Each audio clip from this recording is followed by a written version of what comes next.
So, ilan ang tama nyo dito? 5 po. Sa listening, 5 po. ilan? 5. 5.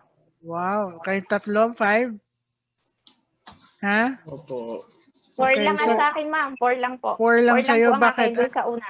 Anong mali mo? Opo.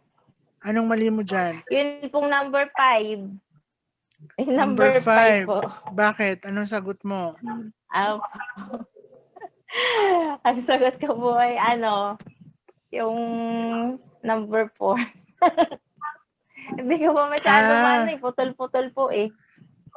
Anyway, Opo. ang tanong Mali po lang, ako dun, ma'am, sa ang number tanong 5. kasi dito, ano ulit yung tanong dito? 어디에 있어요?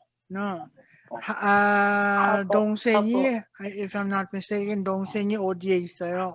Yung question dyan, no? Tapos, Okay ayun, so po. ang sagot doon, 학교에, kasi 어디에, no? 어디에, so 학교에 있어요. Ang number 4 kasi means, i-introduce niya yung younger sister niya, no? Or younger sibling niya. Sabi niya, Opo. 제 동생이에요. No, siya yung kapatid ko or yung kapatid ko, yung younger kapatid ko, no. So yun yung ano doon. Kaya yun. Kaya ang tamang sagot doon ulit ay number 3. 학교에 3. 학교에 Apo. 있어요. Okay, dito naman Opo. 5 kayo lahat.